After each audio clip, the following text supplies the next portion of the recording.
केंद्र सरकार ने भारतीय सेना के लिए अग्निपथ योजना जारी की है, जिसको लेकर पूरे देश में आज जगह जगह पर नौजवानों द्वारा विरोध प्रदर्शन किया गया। हमारे साथ कारगिल वॉर के हीरो कर्नल आदित्य प्रताप सिंह हैं। हम इनसे जानेंगे। सर, सबसे पहले आपसे जानना चाहेंगे सरकार की जो योजना है सेना को लेकर, किस तरह से आप देखते हैं? आप एक लंबे समय तक भारतीय सेना में रहे हैं, कारगिल के दौरान सर जिस तरह का आपका योगदान था, कैसे देखते हैं? मुझे लगता है कि अभी मैं जैसे एक और तमाम इस पे विषय पे चर्चा में कह चुका हूँ कि पहले हमको किसी भी इस योजना को विशेष करके पॉजिटिव सकारात्मक रूप में लेना चाहिए, क्योंकि इससे जो तमाम इस पे जब सर्वे कराए गए थे, लोग हमारे जो युवा कह रहे थे कि ज़्यादा लोगों को अवसर मिले सेना में सेवाएं देने का, तो यह तभी हो पाएगा जबकि हम कम समय के लिए लोगों को लेते हैं और नए लोगों को अवसर देते रहते हैं। और सेना को भी इससे मुझे लगता है कि अधिक लोगों में अच्छे लोगों को छांटने का अवसर मिलेगा।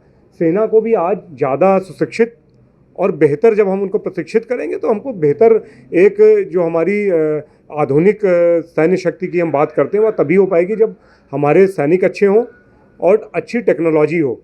तो इस योजना से एक तो सरकार जो हमारा उसमें जो बजट था वो कम करना चाह रही थी, क्योंकि हमारा एक बड़ा भाग जो है लगभग 70% जो है पे एंड अलाउंसेस और पेंशन में ही जाता है।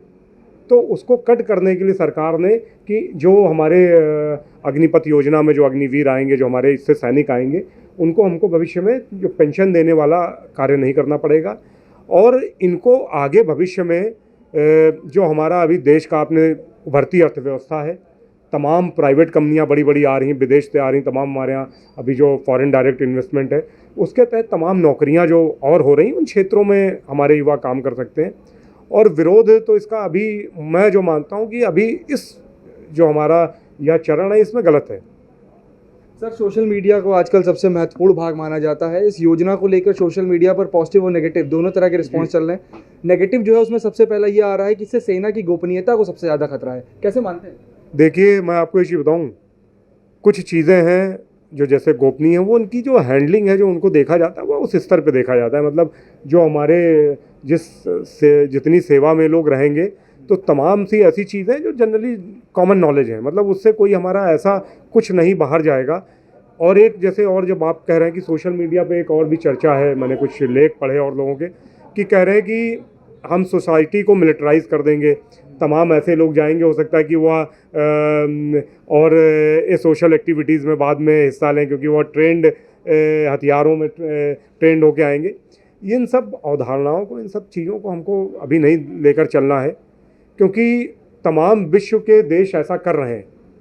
ठीक है, इजराइल जैसे इसका एक बड़ा मॉडल है, उनके यहाँ तो खैर 90 लाख की आबादी, तो उनके यहाँ सबके लिए कंपलसरी है।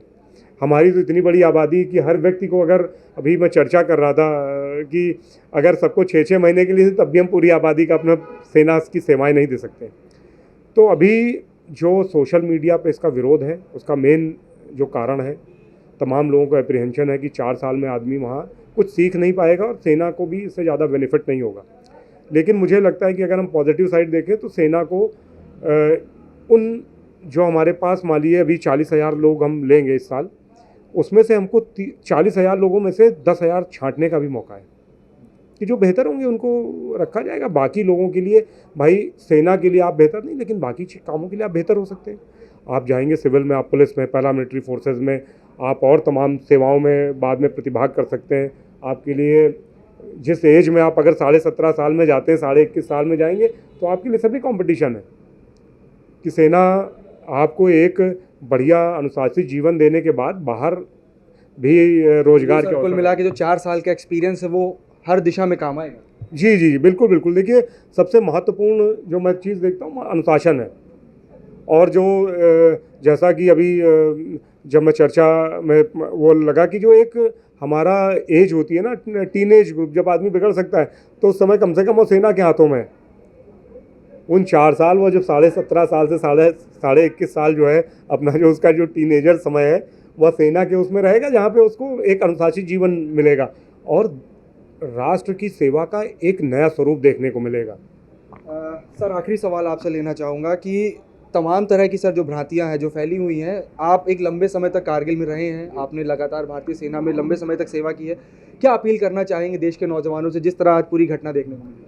देखिए, सबसे पहली बात तो है कि जो आज हुआ है, कल भी हुआ, जैसे बिहार में ट्रेन जला दी गई, यह अनुशासनहीनता है।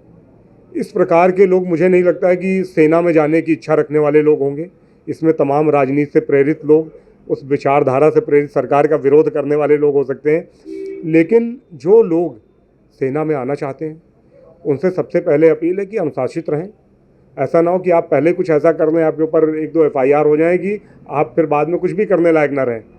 और सेना को खाली रोजगार के रूप में देखना कि हम पेंशन मिलने तक सर्विस करेंगे, शायद भविष्य में, अब जो लोग 25% हैं उनके लिए तो सब सुविधाएं रहेंगी, लेकिन सबको सब कुछ नहीं दिया जा सकता है।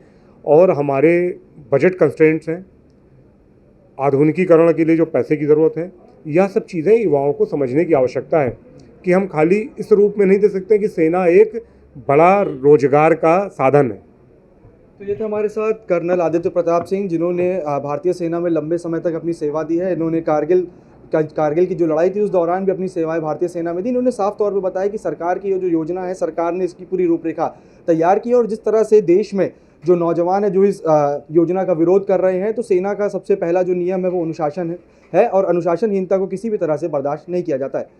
विजय बाबूलाल के साथ डेली इनसाइडर, लखनऊ। यूपी और देश दुनिया की तमाम ताजा तरीन खबरों के लिए गूगल प्ले स्टोर से आज ही डाउनलोड करें हमारा तेजी से उभरता न्यूज ऐप डेली इनसाइडर।